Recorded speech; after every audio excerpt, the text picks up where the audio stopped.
આકાશવાણી ભુજ સમાચાર વિભાગ રજૂ કરે છે પ્રધાનમંત્રી નરેન્દ્ર મોદી દ્વારા 15મી ઓગસ્ટ સ્વતંત્રતા પર્વ પ્રસંગે લાલ કિલ્લા પરથી આપેલા ભાષણ અંગેનો વિશેષ કાર્યક્રમ વિઝન 2047 વિકસિત ભારત।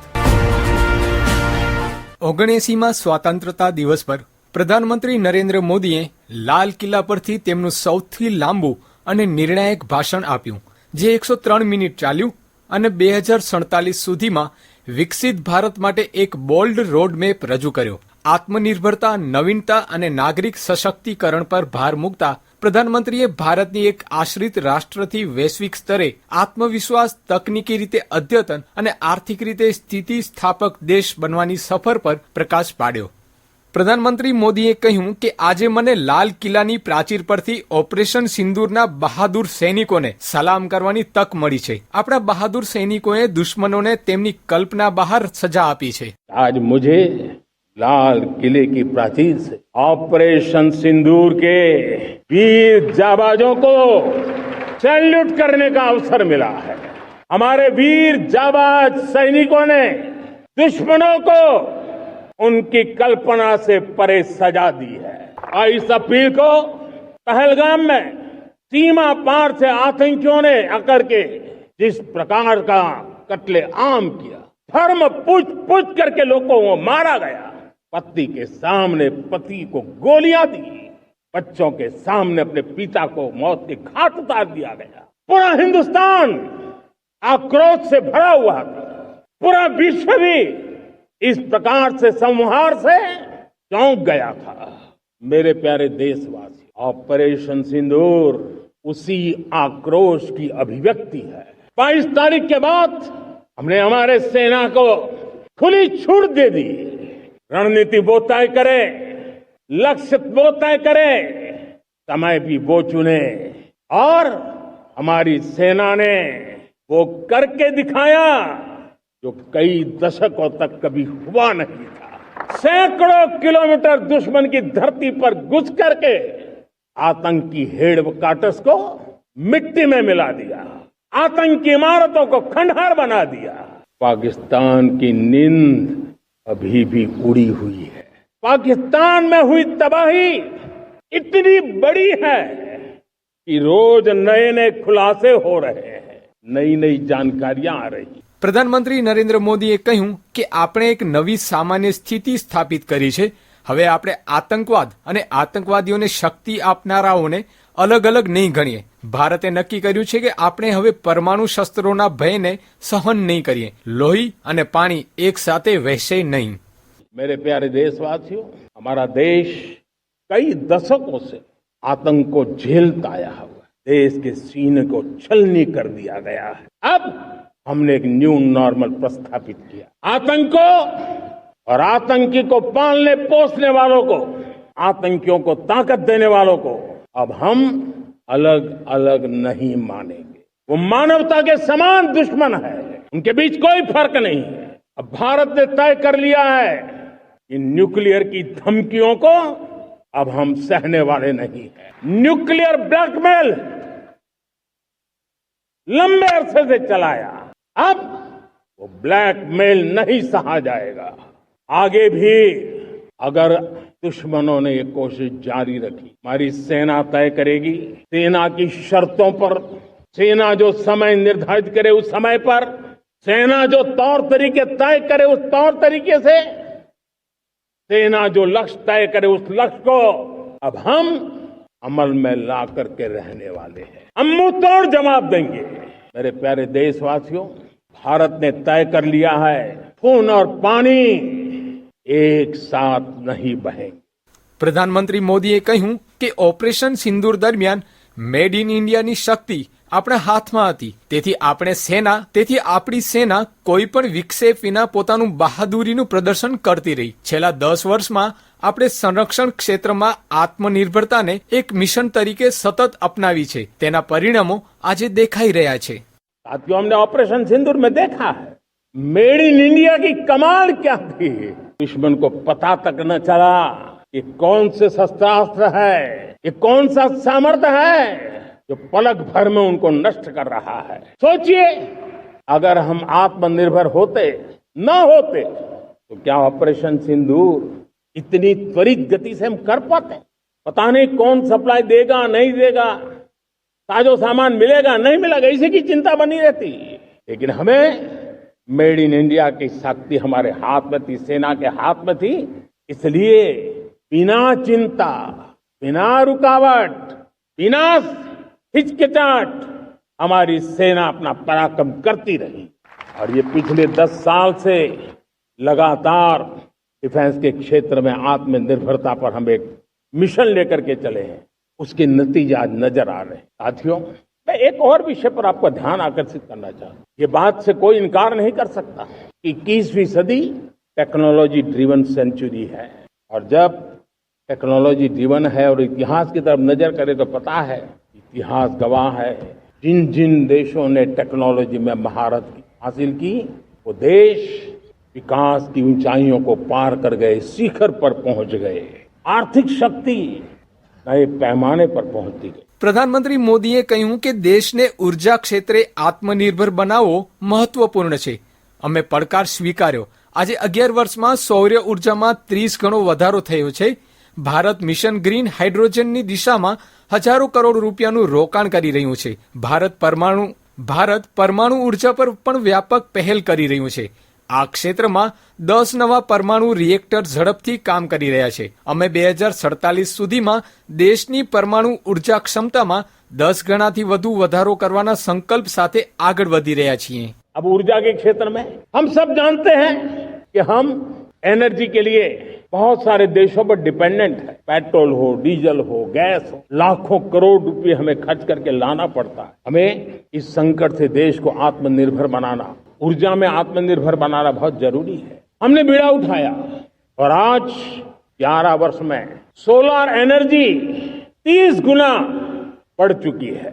हम नए नए डैम बना रहे हैं ताकि हाइड्रो का विस्तार हो और हमें क्लीन एनर्जी की उपलब्ध हो। भारत मिशन ग्रीन हाइड्रोजन लेकर के आज हजारों करोड़ रुपए इन्वेस्ट कर रहा है। भविष्य की ऊर्जा को ध्यान में रख करके, ऊर्जा के क्षेत्रों को ध्यान में रख करके भारत न्यूक्लियर एनर्जी पर भी बहुत बड़े इनिशिएटिव ले रहा है। न्यूक्लियर एनर्जी में 10 नए न्यूक्लियर रिएक्टर तेजी से काम कर रहे हैं। 2047 तक, जो कि हमने विकसित भारत का लक्ष्य तय किया है, जब देश की आजादी के 100 साल होंगे, हम परमाणु ऊर्जा क्षमता 10 गुना से भी अधिक बढ़ाने का संकल्प लेकर के आगे बढ़ रहे हैं।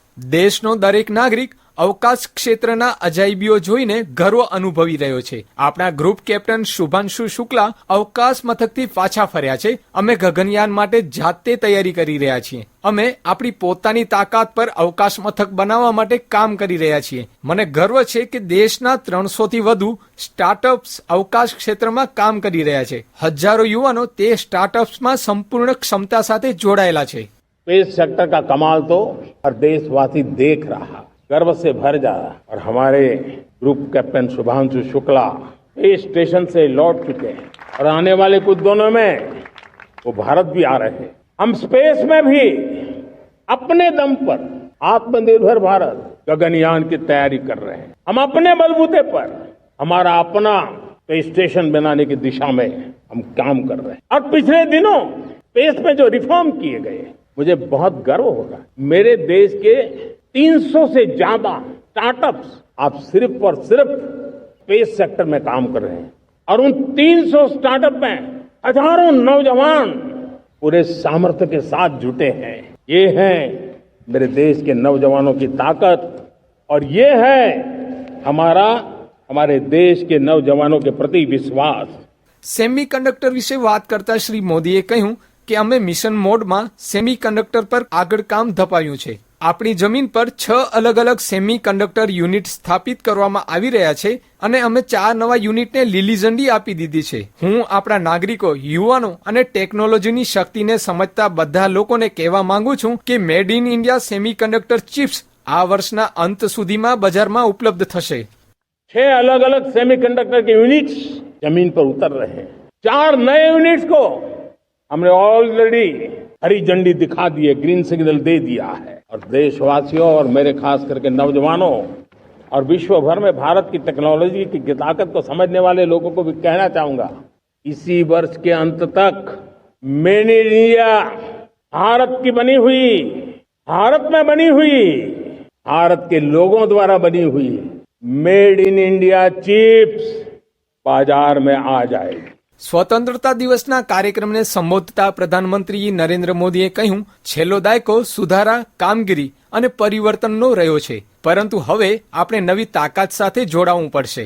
ભૂતકાળમાં આપણે ઘણા સુધારા કર્યા છે. 1500 થી વધુ જૂના કાયદાઓ નાબૂદ કરવામાં આવ્યા છે. અમે જાહેર હિતને સર્વોપરી રાખીને કાયદાઓમાં સુધારા કર્યા છે. આ વખતે પણ આવકવેરામાં ખૂબ મોટો સુધારો થયો છે. અમે 280 થી વધુ કલમો નાબૂદ કરવાનો નિર્ણય લીધો છે. દેશના ભવિષ્યના નિર્માણ માટે ઉત્સુક મધ્યમ વર્ગને આવકવેરામાં 12 લાખ સુધીની છૂટ મળી છે. बीता दशक रिफॉर्म, परफॉर्म, ट्रांसफॉर्म कर रहा है, लेकिन अब हमें और नई ताकत से जुड़ना। पिछले दिनों हमने कई रिफॉर्म्स किए, एफडीआई हो, इंश्योरेंस कंपनी की बात हो, विश्व की यूनिवर्सिटीज को भारत के अंदर स्थान देने की बात हो, कई रिफॉर्म्स किए हैं। 40,000 से ज्यादा अनावश्यक कंप्लायंसेस को हमने खत्म किया है। इतना ही नहीं, 1500 से अधिक पुराने कानून जो बाबा आदम के जमाने के थे, उन सबको हमने खत्म कर दिया है। हमने दर्जनों कानूनों को सरल करने के लिए संसद में जाकर के जनता के हितों को सर्वोपरि रख करके बदलाव किए हैं। इस बार भी हो हल्ला के बीच लोगों तक बात पहुंची नहीं होगी, लेकिन एक बहुत बड़ा रिफॉर्म इनकम टैक्स एक्ट में हुआ है। करीब 280 से ज्यादा धाराएं हमने समाप्त करने का निर्णय किया है। और साथियों, सिर्फ आर्थिक मोर्चे पर ही रिफॉर्म नहीं, हमने नागरिक के जीवन को भी आसान बनाने के लिए रिफॉर्म किए। इनकम टैक्स रिफंड की बात हो, रिफॉर्म का परिणाम है। फेसलेस असेसमेंट की बात हो, रिफॉर्म का परिणाम है। 12 लाख तक आज इनकम टैक्स से मुक्ति दे देना, देश का जो भविष्य बनाने में उत्सुक है ऐसा मेरा मध्यम वर्ग का परिवार आज खुला नहीं समा रहा है। कभी किसी ने सोचा नहीं था कि 12 लाख रुपए तक का इनकम टैक्स पर जीरो कर दिया जाएगा, आज कर लिया है। जब देश का सामर्थ्य बढ़ता है तो देशवासियों को लाभ मिलता है। શ્રી મોદીએ કહ્યું કે આપણે હવે સમુદ્ર મંથન તરફ આગળ વધી રહ્યા છીએ. Bharat deep water exploration mission શરૂ કરવા જઈ રહ્યું છે. આ પ્રયાસને આગળ ધપાવતા અમારું લક્ષ્ય મિશન મોડમાં મહાસાગરોના ઊંડાણમાં સ્થિત તેલ અને ગેસના ભંડારો શોધવાનું છે. આ આપણા ઉર્જા ક્ષેત્રમાં આત્મનિર્ભર બનવાની એક મહત્વપૂર્ણ જાહેરાત છે. अब ऊर्जा के क्षेत्र में हम सब जानते हैं कि हम एनर्जी के लिए बहुत सारे देशों पर डिपेंडेंट है। पेट्रोल हो, डीजल हो, गैस हो, लाखों करोड़ रुपए हमें खर्च करके लाना पड़ता है। हमें इस संकट से देश को आत्मनिर्भर बनाना, ऊर्जा में आत्मनिर्भर बनाना बहुत जरूरी है। हमने बीड़ा उठाया और आज 11 वर्ष में सोलर एनर्जी 30 गुना बढ़ चुकी है। हम नए नए डैम बना रहे हैं ताकि हाइड्रो का विस्तार हो और हमें क्लीन एनर्जी की उपलब्ध हो। भारत मिशन ग्रीन हाइड्रोजन लेकर के आज हजारों करोड़ रुपए इन्वेस्ट कर रहा है। भविष्य की ऊर्जा को ध्यान में रख करके, ऊर्जा के क्षेत्रों को ध्यान में रख करके भारत न्यूक्लियर एनर्जी पर भी बहुत बड़े इनिशिएटिव ले रहा है। न्यूक्लियर एनर्जी में 10 नए न्यूक्लियर रिएक्टर तेजी से काम कर रहे हैं। 2047 तक, जो कि हमने विकसित भारत का लक्ष्य तय किया है, जब देश की आजादी के 100 साल होंगे, हम परमाणु ऊर्जा क्षमता 10 गुना से भी अधिक बढ़ाने का संकल्प लेकर के आगे बढ़ रहे हैं। मेरे प्यारे देशवासियों, रिफॉर्म एक निरंतर प्रक्रिया है। समयानुकूल परिस्थिति के अनुसार रिफॉर्म करते जाना होता है। हम न्यूक्लियर एनर्जी के क्षेत्र में बहुत बड़े रिफॉर्म लेकर के आए। अब हमने प्राइवेट सेक्टर के लिए भी परमाणु ऊर्जा को उसके द्वार खोल दिए हैं। हम शक्ति को जोड़ना चाहते। मेरे प्यारे देशवासियों, दुनिया जब आज ग्लोबल वार्मिंग को लिए चिंता करती है, तब मैं विश्व को भी बताना चाहता हूं कि भारत ने तय किया था कि हम 2030 तक क्लीन एनर्जी भारत में 50% पहुंचा देंगे। ये लक्ष्य हमारा 2030 तक था। मेरे देशवासियों का सामर्थ्य देखिए, मेरे देशवासियों की संकल्प शक्ति देखिए, मेरे देशवासियों को विकसित भारत बनाने का संकल्प को पूर्ण करने के लिए उनकी दौड़ देखिए। हमने जो लक्ष्य 2030 में तय किया था वो 50% क्लीन एनर्जी का लक्ष्य 2025 में हमने कर लिया। પ્રધાનમંત્રી મોદીએ યુવાનો માટે 1 લાખ કરોડ રૂપિયાની યોજના શરૂ કરવાની વાત કરી. તેમણે કહ્યું કે પ્રધાનમંત્રી વિકસિત ભારત રોજગાર યોજના લાગુ કરી રહ્યા છીએ. આ યોજના હેઠળ ખાનગી ક્ષેત્રમાં પહેલી નોકરી મેળવનાર યુવકને 15,000 રૂપિયાની રકમ આપવામાં આવશે. તે જ સમયે નવી રોજગારીની તકો પૂરી પાડતી કંપનીઓને પણ પ્રોત્સાહન આપવામાં આવશે. आज 15 अगस्त है। आज 15 अगस्त के ही दिन मेरे देश के युवाओं के लिए 1 लाख करोड़ रुपए की योजना हम चालू कर रहे हैं, लागू कर रहे हैं। आज से प्रधानमंत्री विकसित भारत रोजगार योजना आज ही 15 अगस्त को लागू हो रही है। ये आपके लिए बहुत खुशखबरी है। इस योजना के तहत निजी क्षेत्र में पहली नौकरी पाने वाले नौजवान को, बेटे बेटी को 15,000 रुपया सरकार की तरफ से दिए जाएंगे। कंपनियों को भी नए रोजगार देने के अवसर जो भी ज्यादा जुटाएगा उनको भी प्रोत्साहन राशि दी जाएगी। प्रधानमंत्री विकसित भारत रोजगार योजना करीब करीब 3.5 करोड़ नौजवानों को रोजगार के नए अवसर बनाएगी। मैं सभी नौजवानों को इसके लिए बहुत बहुत बधाई देता हूं। રમતગમત વિશે વાત કરતા પ્રધાનમંત્રીએ કહ્યું કે અમે દેશમાં ખેલો ઇન્ડિયા પોલિસી લાવ્યા છીએ, જેથી રમતગમતની દુનિયાના સર્વાંગી વિકાસ માટે પ્રયાસો કરી શકાયા. અમે શાળાથી કોલેજ સુધી દૂરના વિસ્તારોના બાળકો માટે એક ઇકોસિસ્ટમ વિકસાવવા માંગીએ છીએ. विकास के लिए खेल का भी महत्व होता है और मुझे खुशी है कि एक जमाना था जहाँ बच्चे खेल में अगर समय लगाते तो माँ बाप ज्यादा पसंद नहीं करते थे। आज एकदम से उलट गया है। अगर बच्चे खेलकूद में आगे आते हैं, रुचि लेते हैं तो माँ बाप गर्व से भर जाते हैं। मैं इसे एक शुभ संकेत मानता हूँ। मेरे देश के परिवार के अंदर खेल को प्रोत्साहन का वातावरण मैं देखता हूँ, मेरा मन गर्व से भर जाता है। मैं इसे देश के भविष्य के लिए बहुत शुभ संकेत मानता हूँ। और साथियों, इस खेल को बढ़ावा देने के लिए हमने नेशनल स्पोर्ट्स पॉलिसी कई दशकों के बाद हम देश में खेलो भारत नीति को लेकर के आए हैं, ताकि एक खेल जगत का सर्वांगीण विकास का प्रयास हो। स्कूल से लेकर के ओलंपिक तक हम एक पूरा इकोसिस्टम डेवलप करना चाहते हैं। चाहे कोचिंग की व्यवस्था हो, फिटनेस की बात हो, खेल के मैदान हो, खेल की व्यवस्थाएं हो, खेल के लिए आवश्यक साधन हो, लघु उद्योगों को भी खेल के साधन बनाने में मदद करने की बात हो। यानी एक प्रकार से पूरा इकोसिस्टम हम दूर दराज के बच्चों तक पहुंचाना चाहते हैं। આગામી દાયકામાં 2035 સુધી આપણે રાષ્ટ્રીય સુરક્ષા કવચને વિસ્તૃત કરવા, મજબૂત કરવા અને આધુનિક બનાવવા માટે પ્રતિબદ્ધ છીએ. ભગવાન શ્રી કૃષ્ણના જ્ઞાન અને બહાદુરીથી પ્રેરિત થઈને અમે સુદર્શન ચક્રનો માર્ગ પસંદ કર્યો છે. એ જ ભાવના સાથે રાષ્ટ્ર ટૂંક સમયમાં સુદર્શન ચક્ર મિશન પર આગળ વધશે.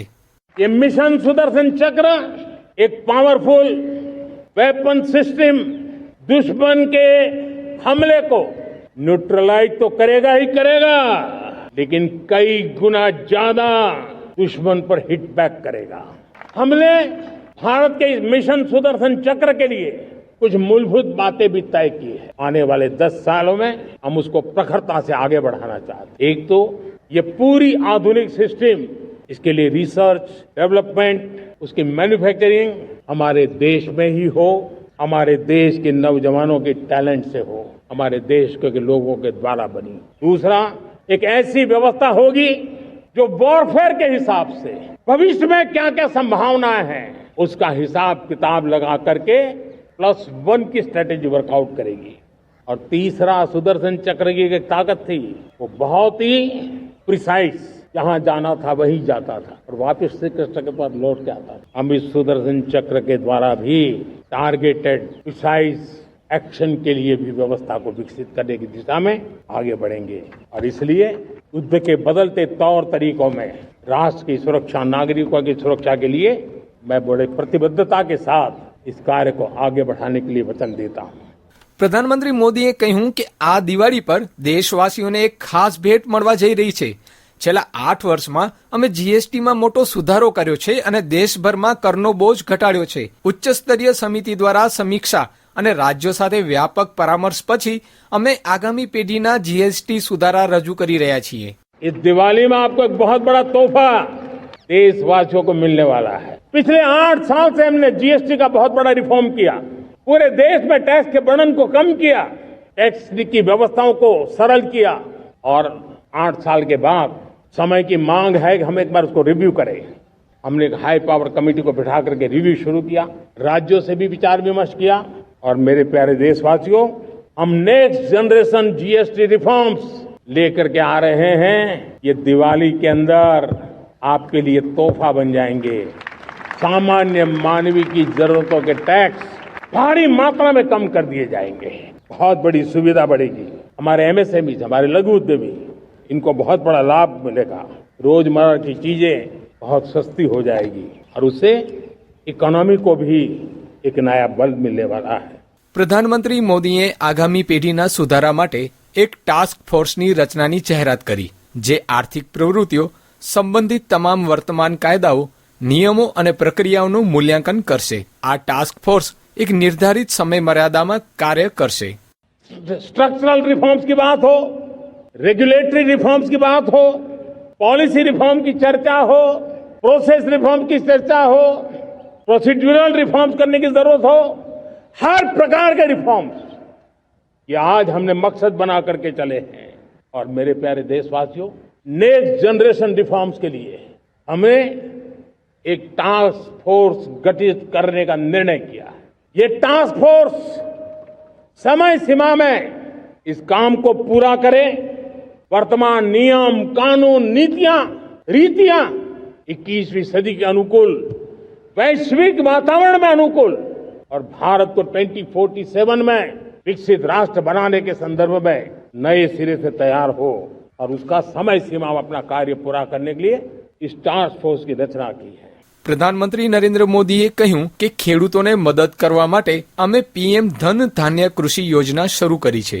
ભારતના ખેડૂતો, પશુપાલકો, માછીમારો અમારી સૌથી મોટી પ્રાથમિકતા છે. हम खेती के मामले में देश के वो जिले जहां के किसान औरों से पीछे रह गए, किसी न किसी कारण से 100 जिले ऐसे हैं जहां अपेक्षाकृत कम खेती है और इसलिए हमने 100 जिले आइडेंटिफाई किए हैं पूरे देश में से और वहां के किसानों को एम्पावर करना, किसानों को शक्ति देना, किसानों को मदद करने का एक अभियान चलाया है. और इसके लिए पीएम धन धान्य कृषि योजना का आरंभ किया है. पीएम धन धान्य कृषि योजना वो देश के 100 जिले जहां थोड़ी सी भी मदद कर देंगे तो वहां का किसान भी भारत के अन्य किसानों की बराबरी कर देगा. मेरे प्यारे देशवासियों, भारत के किसान, भारत के पशुपालक, भारत के मछुआरे, ये हमारी सबसे बड़ी प्राथमिकता है. भारत के किसान, भारत के मछुआरे, भारत के पशुपालक, उनसे जुड़ी किसी भी अहितकारी नीति के आगे मोदी दीवार बन के खड़ा है. भारत अपने किसानों, अपने पशुपालकों, अपने मछुआरों के संबंध में कभी भी कोई समझौता नहीं स्वीकार करेगा.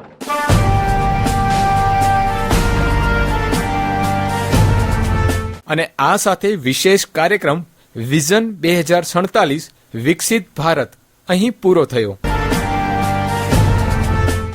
લેખન અને રજૂઆત પરેશ મારુ, સંકલન અશરફ નથવાણી. પ્રસારણ આકાશવાણીના ભુજ કેન્દ્ર પરથી કરવામાં આવ્યું.